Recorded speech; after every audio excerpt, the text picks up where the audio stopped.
The budget battle clearly heating up tonight. 5,000 state workers taking the hit. The pink slips went out today. The hardest blow to 3,000 workers at the correctional department. Kula Giannoulias is live in West Sacramento with what some are calling a risk to public safety.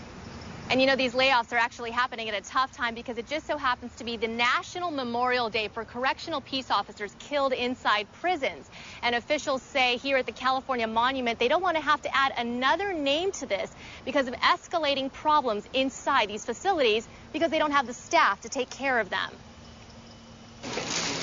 5,000 state worker layoff letters were stuffed, sorted, and sealed today. The majority, 3,600, will go to the Department of Corrections.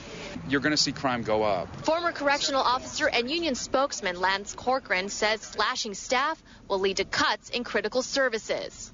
They begin eliminating programs, so the inmates are idle, and when they're idle, then they have time to plot and plan, and plus they're not getting any rehabilitative services, and so what happens is they get back on the streets and they're actually worse off than they were before they came to the system. Parole officers will also lose their jobs. You're talking about felons now coming out of a prison setting with little or no supervision. Now, public safety is always going to be the governor's top priority, and we'll always be able to keep the people safe, but we will have fewer resources to do it with. The governor's spokesman says they were tough cuts to make, but corrections employs 68,000 people out of 100,000 paid out of the general fund.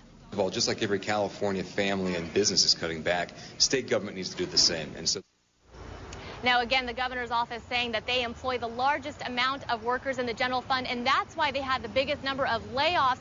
As for those people who are getting these notices, they will be people who have been there 15 months or less, and they'll have about 20 days, so up until September, before they actually stop working. All right, Kula, thank you very much. Kula Giannoulias live for us in West Sacramento. Part of the governor's plan to help the state raise cash, stop repairs at the Capitol. Governor says delaying repairs at the Capitol for 1 year will save the state about $6 million.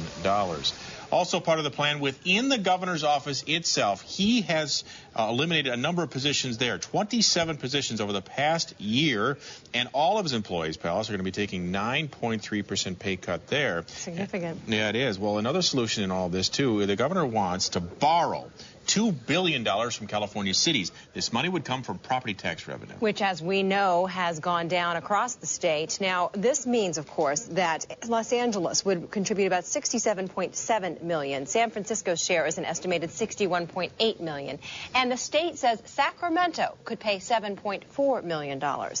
Of course, that could be a serious problem for Sacramento, a city that could declare a fiscal crisis as soon as next week. What exactly does a fiscal crisis mean? Elise Kirshner is asking questions and getting answers because this one is mysterious to many, Elise. It is, and city officials say that simply declaring a fiscal state of emergency is to send out a message that the city of Sacramento cannot bail out the state, especially when they are already dealing with a $50 million budget deficit of their own. I absolutely despise taking money from local government. Despise it or not, that's exactly what the governor is proposing. The mayor wants to fire a warning shot to the folks in the Capitol.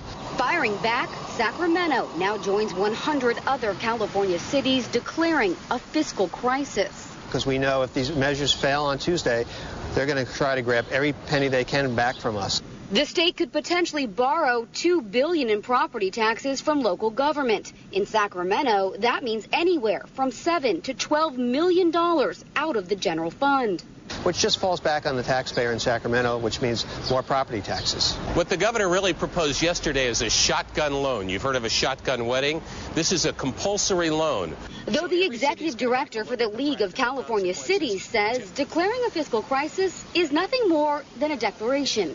It does not help them get more funding. Well, considering, the big picture, I think, we have to look across the board. It has to be, everything needs to be on the table and everything needs to be looked at. And city officials admit whether the ballot measures pass or fail, there will be painful cuts. So it's just a matter of who's going to pay. We don't want the city to pay. We think the state should pay for their responsibilities. And in order to make the declaration official, City Council here will be voting on it on Tuesday. And if you're curious to find out what the other California cities are that are also declaring a similar financial crisis, you can go to our website, CBS13.com. Just click under links and numbers. And Tim and Palace, coming up at 6, we're going to hear directly from Mayor Kevin Johnson. He's supposed to come out here in just the next couple of moments. It'll be interesting to hear directly from him tonight at 6. Absolutely. Thank you, Elise. For more information on how the proposed budget could affect your family, you can go to our website, CBS13.com. The entire budget plan is under the top story section. Sam? Other news now, Palace. He saw the devastating Jesus